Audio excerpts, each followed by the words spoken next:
Assalamualaikum warahmatullahi wabarakatuh. Asyhadu an la ilaha illallah wahdahu la syarikalah wa asyhadu anna Muhammadan abduhu wa rasuluh. Amma ba'd. Dalam Al-Qur'an surah Jum'ah Allah Ta'ala berfirman, A'udzubillahi minasyaitonir rajim. Huwallazi ba'atha fil ummiyyin rasulan minhum yatlu 'alaihim ayatihi wa yuzakkihim wa yu'allimuhumul kitaba wal hikmah wa in kanu min qablu lafi dhalalin mubin. Dialah yang telah membangkitkan di tengah-tengah bangsa yang buta huruf seorang rasul dari antara mereka yang membacakan kepada mereka tanda-tandanya dan mensucikan mereka dan mengajarkan kepada mereka kitab dan hikmah, walaupun sebelumnya mereka berada dalam kesesatan yang nyata. Quran Surah Jum'ah ayat 2. Jadi Allah Subhanahu wa Ta'ala telah mengutus Rasulullah SAW di tengah-tengah bangsa Arab yang saat itu terbelakang, bangsa yang biadab dan tidak berbudaya lagi buta huruf. Dengan perantaraan ajaran Al-Quran dan contoh luhur lagi mulia dari Rasulullah SAW, mereka kemudian menjadi guru-guru dan pemimpin-pemimpin umat manusia, menyebarkan kebijaksanaan dan ilmu kemana saja mereka pergi. Bangsa Arab yang tadinya jahil, melalui Rasulullah SAW mereka berubah menjadi kaum bangsa yang mulia. Melalui perantaraan mereka, panji-panji kebenaran Islam tersebar ke seluruh dunia.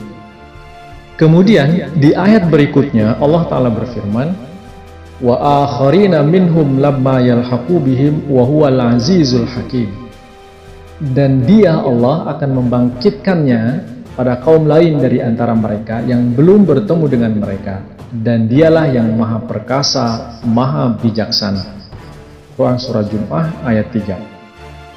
Di dalam ayat ini dikatakan bahwa Nabi Muhammad akan dibangkitkan di antara kaum yang belum pernah tergabung dalam para pengikut semasa hidup beliau Sallallahu Alaihi Wasallam. Beliau akan dibangkitkan di tengah-tengah kaum bukan Arab. Apa maksud dari ayat ini? Apakah Rasulullah SAW sendiri benar-benar akan dibangkitkan atau dihidupkan kembali, atau bagaimana?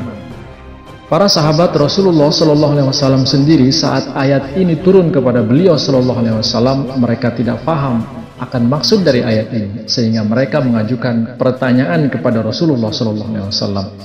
Sebagaimana diriwayatkan oleh Abu Hurairah radhiyallahu anhu mengenai turunnya surah Jum'ah ini kepada Rasulullah SAW. Abu Hurairah radhiyallahu anhu mengatakan, kami duduk-duduk bersama Rasulullah SAW, kemudian turun kepada beliau surah Jum'ah hingga sampai ayat wa akharina minhum lamma yalhaqu bihim. Abu Hurairah kemudian bertanya kepada Rasulullah SAW, wahai Rasulullah, siapakah yang dimaksud mereka dalam ayat itu? Rasulullah tidak menjawabnya hingga 3 kali beliau ditanya.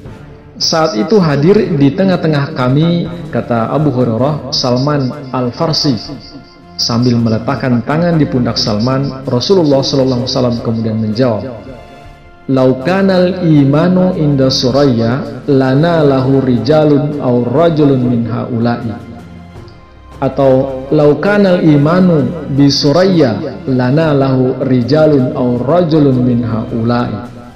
Yang artinya, jika iman telah terbang ke bintang Suraya, beberapa orang laki-laki atau seorang laki-laki dari antara orang-orang ini, saat itu Rasulullah sambil memegang pundak sahabat Salman akan membawanya kembali.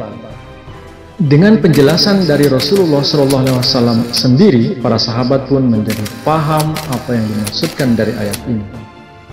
Surah Jum'ah ini telah ditafsirkan sendiri oleh Rasulullah, sehingga tentu saja tidak ada tafsir lain yang lebih baik selain dari apa yang disampaikan oleh Rasulullah SAW sendiri. Bahwa di masa yang akan datang, jauh setelah Rasulullah tiada, di saat Islam mengalami masa kemundurannya, seseorang atau beberapa orang akan dibangkitkan untuk mengembalikan kembali ajaran Islam yang telah dilupakan oleh umatnya. Di mana tokoh yang akan dibangkitkan ini ada hubungannya dengan Salman. Saat Rasulullah mengatakan, jika iman telah terbang ke bintang Suraya, beberapa orang laki-laki atau seorang laki-laki dari antara orang-orang ini akan membawanya kembali.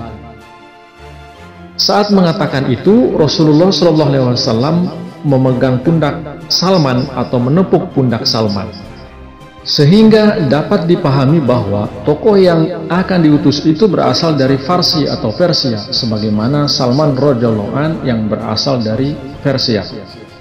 Kabar gaib atau janji akan dibangkitkannya kembali Rasulullah SAW dalam ayat ini bukan dalam bentuk fisik, melainkan secara rohani. Yang akan dibangkitkan itu seseorang yang akan menegakkan kembali atau menghidupkan kembali ajaran Islam yang dibawa oleh Rasulullah SAW. Isyarat di dalam ayat ini diyakini tertuju kepada pengutusan Rasulullah SAW untuk kedua kalinya dalam wujud Imam Mahdi atau Al-Masih Isa ibnu Maryam, di mana masa diutusnya Imam Mahdi itu dunia Islam berada dalam kegelapan atau dalam keadaan terpuruk, sebagaimana digambarkan dalam salah satu hadis Rasulullah SAW. Yusiku ayatiya 'alan nasi zamanun la yabqa minal Islam illa ismuhu wa la yabqa minal Qur'an illa rasmuhu. Masajiduhum amiratun wa hiya kharabun minal huda. Ulama'uhum syarru man tahta adimis sama' min indihim tahrujul fitnah wa fihim ta'ud.